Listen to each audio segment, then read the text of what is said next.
Thank you for joining us on this edition of the Midday Newscast on Equinox Television. Julien Bed-Bissah, you have the first part of this newscast. Thank you, Babila Jonathan. Mesdames et messieurs, bon après-midi à tous et merci de rester fidèles à Equinox Télévision. Dans une nouvelle sortie, Sa Majesté Sokujou Jean Rameau questionne le rôle véritable des conseillers régionaux nouvellement élus. Corruption, malgouvernance, détournement de fonds, injustice, répression de l'opposition. Il compare le Cameroun à un régime de bananes que le président de la République a laissé entre les mains de ses ministres et dont chacun vient à son tour arracher son doigt sans se soucier des problèmes du peuple. L'économie de cette sortie, c'est avec Gladys Di. Et je vous le disais, nous allons prendre cet élément sur cette nouvelle sortie de Sa Majesté Sokujou Jean Rameau qui questionne le rôle véritable des conseillers régionaux nouvellement élus le 6 décembre dernier.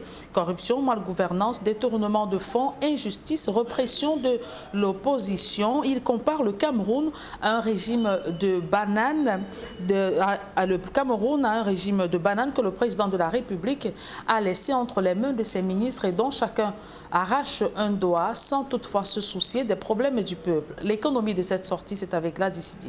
Redresser ce pays, mais cela ne se fera pas dans le mensonge, la tricherie ni encore les intimidations.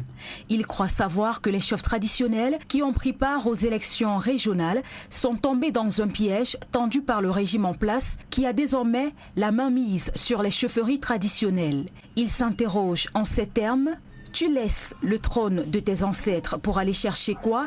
Sur la chaise du député, du maire, du sénateur, du conseiller régional. Il estime que dans ce pays, la voix des sénateurs et des députés ne compte pas.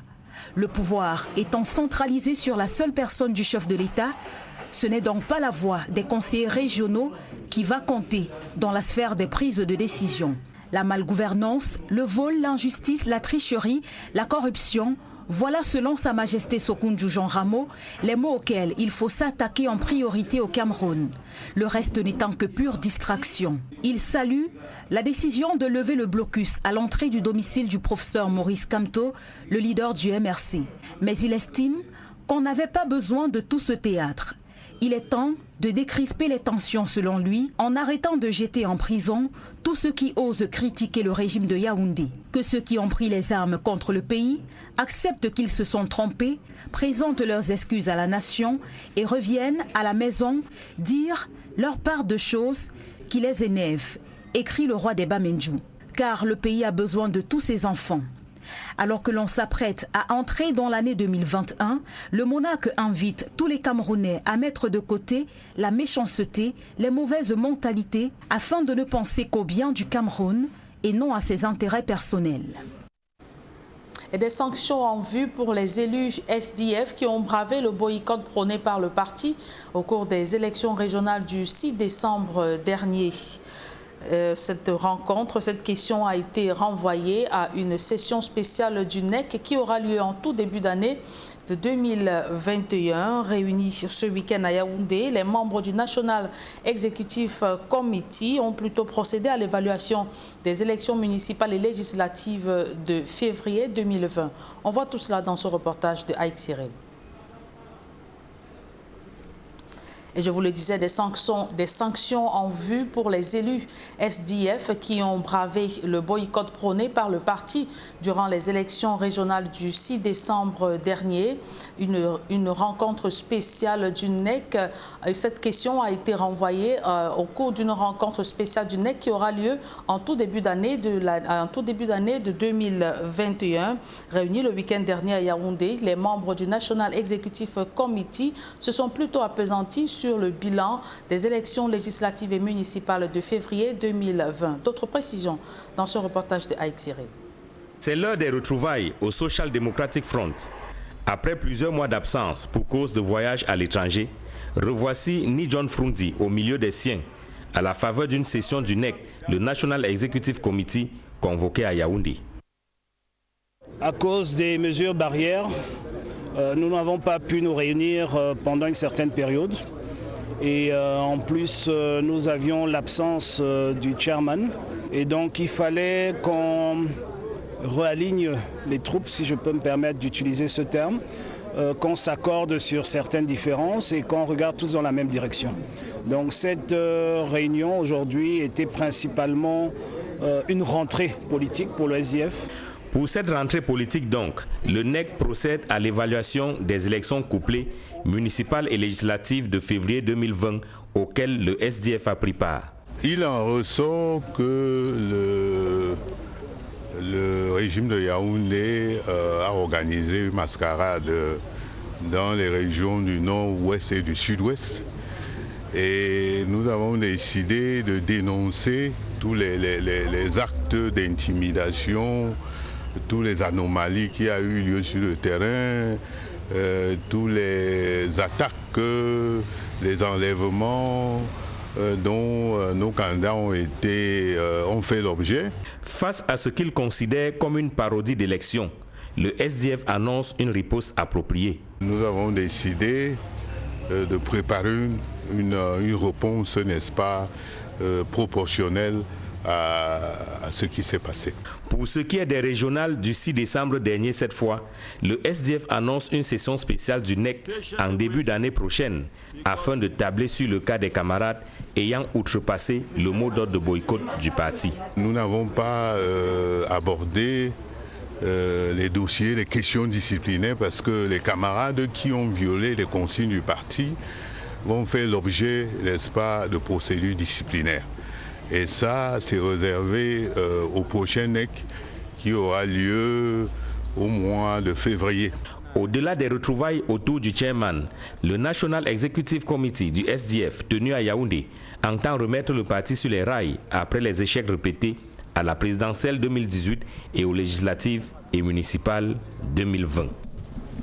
Et après de multiples échecs dans l'élaboration et l'exécution de certains projets miniers, l'État du Cameroun veut voir clair dans l'exploration et l'exploitation des substances minérales.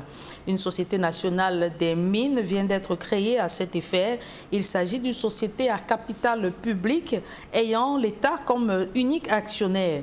Ses missions sont de réaliser l'inventaire des indices miniers, de promouvoir la transformation et dans le conditionnement des substances minérales et de contribuer à la transparence. La gestion de la Sonamine est assurée par une assemblée générale, un conseil d'administration et une direction générale. Et sur plus de 20 000 sociétés générant des déchets au Cameroun, moins de 20 recyclent des ordures solides. Les déchets industriels font pourtant partie des plus dangereux. Les experts proposent au pouvoir public de revoir la législation et d'amener des facilités en matière de traitement, de recyclage des déchets. Donald Brice-Kamga.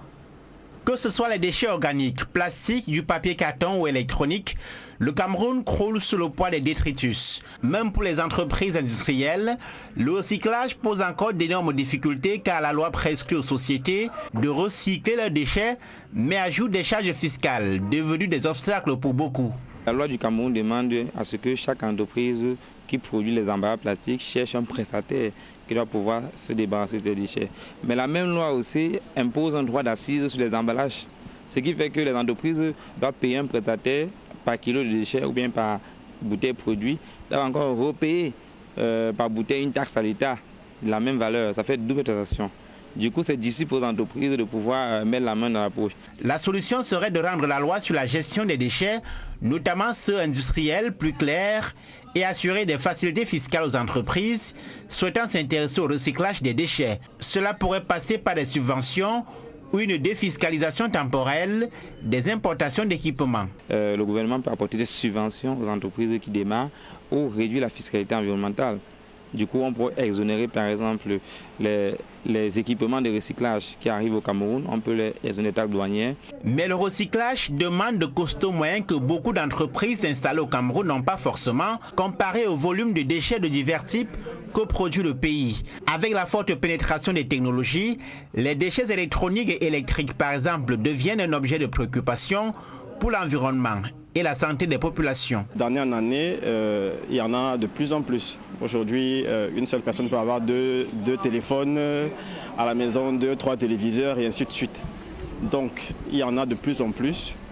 Et nous, en tant qu'acteurs dans le secteur du traitement des déchets électroniques, ça reste intéressant parce que plus il y aura des équipements électriques qui sont utilisés, plus on aura du boulot, parce que notre travail, c'est de récupérer ces équipements qui arrivent en fin de vie pour un traitement écologique. La solution à la question des moyens, c'est que les entreprises opérant dans le recyclage des déchets de divers types associent leurs efforts afin de disposer de ressources nécessaires et négocient avec les pouvoirs publics sur les questions de garantie par exemple. C'est l'une des idées derrière ces journées portes ouvertes sur le recyclage des déchets en cours au JICAM. Présent à cette rencontre, experts, collectivités territoriales décentralisées, responsables d'administration. Objectif : aider le Cameroun à recycler une bonne partie de ces 6 millions de tonnes de déchets produits par an en créant des emplois et en luttant contre la pollution de l'environnement.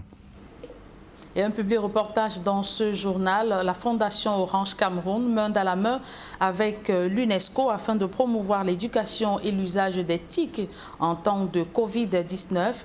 La signature du contrat a eu lieu à l'immeuble de l'UNESCO à Yaoundé. Reportage. Les conséquences du Covid-19 obligent, la Fondation Orange Cameroun et l'UNESCO se mettent ensemble dans un partenariat pour améliorer la qualité de l'éducation numérique et à distance au Cameroun. La cérémonie relative s'est déroulée dans l'enceinte du nouveau siège de l'UNESCO à Yaoundé. La Fondation Orange Cameroun et l'UNESCO expliquent l'ambition qu'ils poursuivent en joignant leurs efforts sur cette problématique de l'éducation. Le partenariat aujourd'hui avec l'UNESCO est de fixer un cadre et de partager des contenus, de partager une approche, de partager une stratégie pour mettre en place tout ce que nous faisions depuis des années avec un parrain comme l'UNESCO. Notre partenariat va aller au-delà de ce simple aspect en offrant des contenus partout dans le pays. La couverture des opérateurs télécoms devenant de plus en plus large sur le pays, aujourd'hui, il y a très peu de villages qui sont en dehors de la couverture. La coopération qui va naître aujourd'hui, qui va commencer aujourd'hui entre les deux institutions, notamment sur l'accès à l'éducation numérique, l'accès à l'éducation à distance pour les élèves, pour les enseignants, la formation des enseignants et le contenu et la production d'un contenu pédagogique numérique que l'UNESCO et la Fondation Orange vont travailler ensemble pour produire en collaboration avec le ministère de l'Éducation de base et le ministère de l'Enseignement secondaire. Mais au-delà du soutien au secteur éducatif, les deux partenaires vont aussi se mettre aux côtés des artistes particulièrement touchés par cette pandémie. L'accord de partenariat aussi porte sur un soutien aux artistes, aux professionnels du secteur de la culture, pour l'accès au numérique aussi, pour la formation. On va essayer de les accompagner pour assurer leur résilience financière malgré toutes les difficultés de la pandémie, de la Covid-19, de la fermeture des salles d'art, des salles de culture, des restaurants et tous les lieux où la musique se jouait par exemple. Côté implémentation technique de ce partenariat, Orange Cameroun dit disposer d'atouts pour apporter une contribution majeure sur l'amélioration de la qualité de l'éducation numérique et à distance au Cameroun. Non seulement il y aura la couverture des moyens de télécommunication, mais il y aura aussi la couverture numérique des contenus. Nous nous sommes rendus compte pendant la période Covid qu'il y avait un seul mot qui revenait, c'était digitalisation, digitalisation, digitalisation. Une entreprise comme Orange et une fondation comme la Fondation Orange Cameroun ne peuvent pas être absentes de cette digitalisation. Donc, nous apportons des contenus, nous apportons des méthodes, nous apportons des outils qui vont permettre à chacun de se développer au niveau le plus loin. Grâce donc à la Fondation Orange Cameroun et avec le concours de l'UNESCO, les élèves et collégiens camerounais braveront mieux les effets du Covid-19. Voilà qui met un terme à la première partie de ce journal. La seconde est en langue anglaise avec vous, Babila Jonathan. Good day once again. Thank you, Julien Bedbisai. Thanks, ladies and gentlemen, for staying with us into the second segment of this edition of the Midday Newscast on Equinox Television. The paramount ruler of the Bamenju people in the western region of the Republic of Cameroon, His Royal Highness Sokuju Jean Rameau II, says the country has been abandoned in the hands of greedy and egocentric people who make use of the resources of the nation for their personal interest to the detriment of the interests of the country country and her people, and he is crying for change. In his last press statement, he urged the President of the Republic, Paul Biya, to stop arresting and detaining political and other leaders who dare to criticize him and the government. He said that the traditional rulers who took part in the last regional elections fell in the trap of the regime. For me, Armstrong Sanda has more. The Dean of Traditional Rulers of the West Region of Cameroon, Sokoudjou Jean Ramo, began his reaction on current affairs in Cameroon with an interrogation. He asked that how much quantity of blood must be spilled in Cameroon before leaders will understand that the country is on the wrong track. Looking at Cameroon as a traditional African organization asserting, the paramount ruler of Bamenjoun questions what must be done for the person he calls the chief to be able to address his people or go down himself to meet his dying people who now feel like orphans. Who will one day tell me what is going on at the palace? At the time when the palace is burning, but we can only hear the voices of notables and servants without hearing the voice of the chief. Sokoudjou Jean Ramos says what happened in Kumba demonstrates that nothing is sacred any longer in Cameroon. Regretting that the bad spirit has found a place to stay in the minds and hearts of young Cameroonians, Sokoudjou Jean Ramos says the Kumba incident is a message for every Cameroonian from north to east, west and south. We have hit the drum and now it is burst open. We are all concerned. And if it has not reached you today, then it is just a matter of days. In a philosophical lamentation with the use of words deeply buried in African tradition, the paramount ruler of Bamenjoun implored Cameroonians to ask deep questions concerning the challenges faced by the nation. He wants Cameroonians to deeply reflect on why and how the country got to where it is today. Why have Cameroonians become so wicked and heartless towards one another? Is today's Cameroon the same Cameroon that we knew some years ago? Who then can lick the sword and say he or she is not guilty of what the country is going through today? And for how long shall the soil of the land be used to bury the worst while we shy away from real problems? After asking these questions, the Dean of Traditional Rulers called on citizens to each identify their responsibilities in the current state of affairs in Cameroon.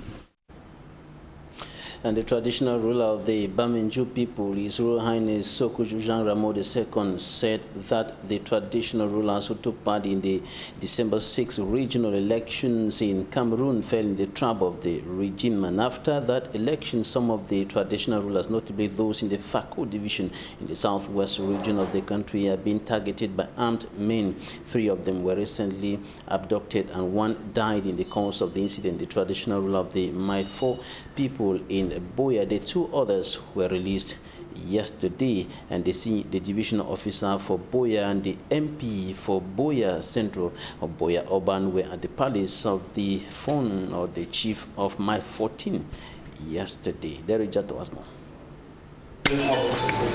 The palace of Chief Eko Mengale, the traditional ruler of My 14 Dibanda in Boya subdivision. The crown of the Dibanda people is absent, and Abba Abdurrahman, the divisional officer for Boya subdivision, came down to the Dibanda palace for information from witnesses as to what really happened that afternoon, Sunday, December 13, 2020, that led to the death of Chief Eko Mengale. Reports say it was during an inaugural ceremony of this palace, his palace, in his village, and My 14 Dibanda, that gunmen, allegedly separatist fighters, stormed the palace and abducted the chief celebrant, Chief Eko Mengale, and his invited peers, the traditional ruler of My 15 and that of My 16. And the death of Chief Eko Mengale was reported shortly after the abduction. After listening, you see, in when we are a community, a people that is strong is when all of us, forces are doing their best. but they cannot be behind each and every one of us. Collectively, we have to tie our hands to defend from when we see them to well. So that's the message we brought them. Now for the two others, the forces are continue to do their work to see into it that they are being rescued. And also present was Honorable Malumba Esembe, the Member of Parliament for Buea Urban Constituency, who started by telling his electorate, in the Mokwe language, that the stains on them are too much, and as a people, everyone should play his or her role for such sins not to be repeated. The FACO Conference of Traditional Rulers has condemned the act and asking questions as to why them, now and then. And sources say there will be a decisive outing by the traditional rulers of FACO division in the days ahead. Sunday, December 13, 2020 was another black day, and such black days are becoming more recurrent in the northwest and southwest regions of Cameroon as the war keeps changing faces. Top officials of the Social Democratic Front SDF political party said the party is developing strategies for a better political future as it continues to fight for change in the Republic of Cameroon. During the last National Executive Committee meeting of the party in Yaoundé, the officials of the party examined the performance of the SDF in recent times, what went wrong, and of course with regards to the poor performance of the political party in the last elections, and they are of course discussing the way forward. Another National Executive Committee meeting will be coming up early next year when other issues, notably concerning indiscipline of some members of the political party with regards to the last regional elections, which the party said it was not going to take part, but some of its members, some of its councillors actually took part. Some of those issues will be discussed early next year. Take a listen to Honorable O.C. Joshua. He's the first vice president of the Social Democratic Front and also another member of parliament of the party, Honorable Tumasa.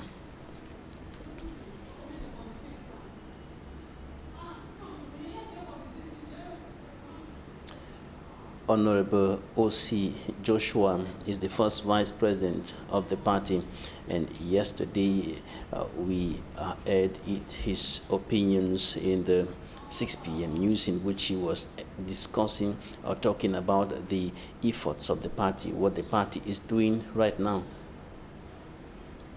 The level of the National Executive Committee, we looked at all the elections. We have no petition for disciplinary measures on our desk at this time. I hope I'm not contradicting somebody who talked to you before me, but I did the entire meeting, and at no one point was there an issue of indiscipline that needed the executive committee to sit as a disciplinary committee to look into it. This meeting was called up after the party had suffered severely from COVID-19.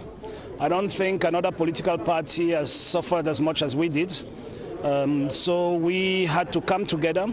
It's kind of reunion of the National Executive Committee, after which we will launch our activities again on the field. You know, we had our last meeting in sometime in November last year, on the 9th of November, if I'm not mistaken, and after that we got into elections, and then we got into petitions, and then we left the Supreme Court just a couple of weeks ago before the regional elections. So we've been extremely out of place. We have not been sitting together to discuss, so it was very important that all NEC members, and as you can see, many people who are not even NEC members were invited as well, so that we can be aligned on the direction we want to take so that we can be refocused and motivated to take that direction. That was the reason of this meeting. And we'll hold another meeting sometime early next year where we have put today some committees in place that will do some work during the festive season, and will come back and hopefully give us some very good reports on which we can work on the basis of those reports so that we take some strong resolutions as we move forward. This is a welcome NEC meeting for the national chairman. We are going to hold a NEC maybe towards the end of January or beginning of February. All those things will be discussed in them. If there were some mistakes that were made, if there was some misunderstandings, if some people didn't know that non-participation meant that you shouldn't go at all, some people thought that means you can go and put in a blank ballot paper. But we'll meet, we'll discuss all those things in February or during the next NEC. Yeah, man. And of course, now we are taking you to Garoua in the north region of the Republic of Cameroon, where a human bones trafficker has been arrested by security and defense forces. Human bones trafficking has become a lucrative business, gaining grounds in Cameroon. In the meantime, the security and defense forces are stepping up the fight against the illegal business. Smanjik and Gabriel reports. It was a busy day at the premises of the Mobile Intervention Police Unit number 4 in Garoua. Security forces on patrol caught a 24-year-old man by name Buba Amadou with human bones in Garoua, according to the commissioner of GMI4. The young man was traveling in a bus from Maroua into Garoua when he was arrested after presenting the identity card of a certain Sali Alim, which wasn't his real identity. Furthermore, when he was called, he threw his bag away and began to run. Thanks to the population, he was caught, and it was then the bag was opened to discover the content. The bones, we were told, was destined to be sold in Garoua. For now, Amadou Buba is behind bars at GMI4 to be transferred to court for justice to take its course. And that's it for this edition of the Midday Bilingual Newscast on Equinox Television. Thank you for staying with us, Julien Bert. Merci à vous, Babila Jonathan. Mesdames et messieurs, merci d'avoir suivi cette édition bilingue du journal. Retrouvez dans quelques secondes Flavie Valondongo et toute son équipe pour votre quotidien santé.